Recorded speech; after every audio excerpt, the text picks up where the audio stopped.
experiments in 3D imagery.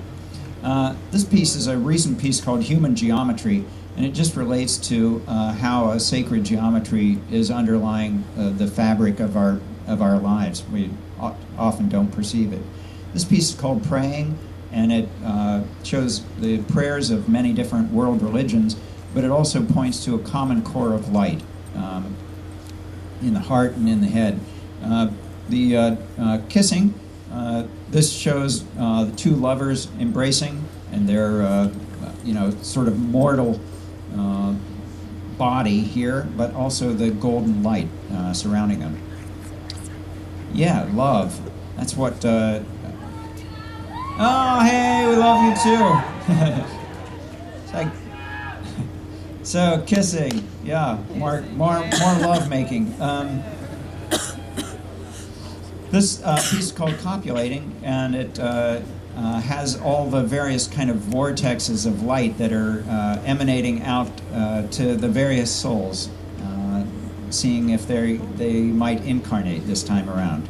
And one of them got lucky, and here it shows the pregnancy and a being that is within there, but also connected to the spiritual sky up above. This piece is called Promise, and you've got the promise of spirit coming into form, coming into life, but also the promise of death. Everything that's born dies. So here comes birth, and there's a scream that emanates from the mother going out to her own birth and to her own death. And there's seed syllables of the Buddhas that are flowing through the mother, because this mother is a birthing Buddha. Every mother is, because they show the great compassion of going through this pain and bringing a new world into existence. Free at last, the newborn. This is our daughter Zena holding a symbol of primordial perfection. This all children emanate this kind of presence. This is the Tibetan syllable Ah. And the nursing shows the connection between mother and child. And very physically, you've got the milk that's going into the digestive system, but then eye to eye, you've got this electromagnetic sort of psycho-spiritual energy that surrounds us all.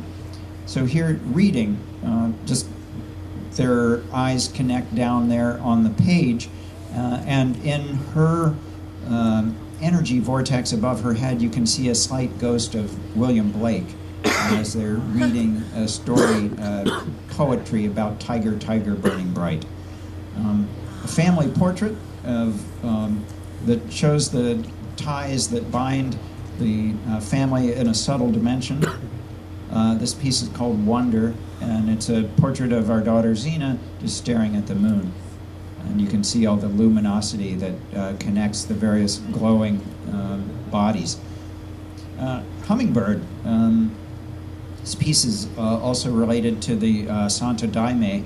The hummingbird is a special symbol for the ayahuasqueros. And Metamorphosis, these kind of nature paintings I've been doing recently, this shows the sloughing off of the caterpillar and the emergence into the butterfly. What Deepak Chopra was telling me was that the genetics of the caterpillar are a little different from the butterfly, and that they kind of fight it out inside of the chrysalis. The caterpillar body is melting down, and what emerges in it are called imaginal cells. And these little imaginal cells are the butterfly to be, but the sort of immune system of the caterpillar destroys them when they first emerge. And there's a kind of a fight that goes on inside of the chrysalis. Eventually, the imaginal cells of the butterfly start to cluster together and overwhelm the old caterpillar, and then emerge into this beautiful being that flies off. So I think that that's what we're doing here. We are the imaginal cells clustering together that are forming a new, beautiful kind of planetary civilization.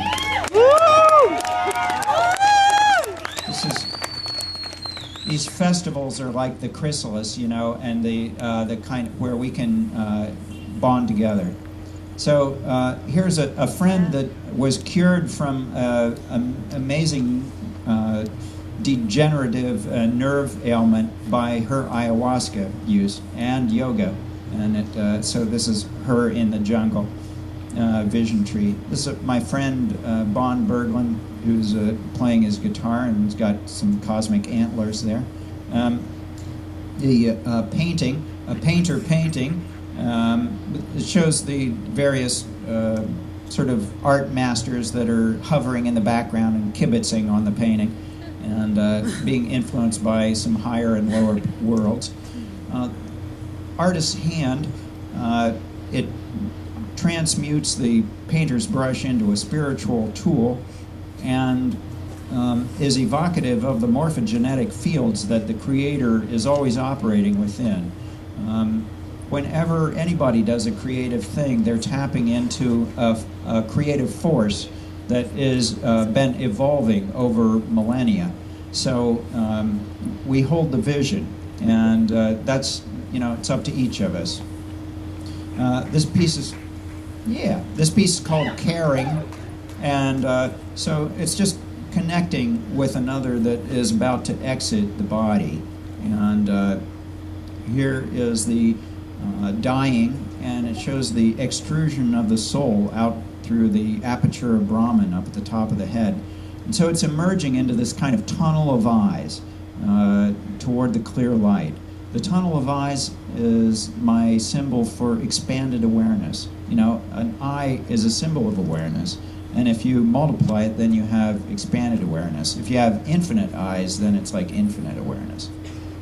So here's the seraphic transport docking on the third eye. This was a piece I did down in Brazil while I was tripping on ayahuasca, and I could just close my eyes and check the colors and paint it. Now, if you look at an angel really close, you could see something like this. This is a psychomicrograph of a fractal paisley cherub feather tip.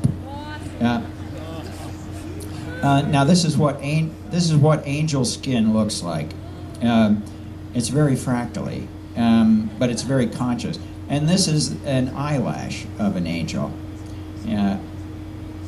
So this is called Vision Crystal, and an image that occurred to me while I was meditating, and it seemed like God's eye was in the center there, and we're all little reflections, little fractals of God's eye. All of the different worldviews that people have are all expressions of God's eye.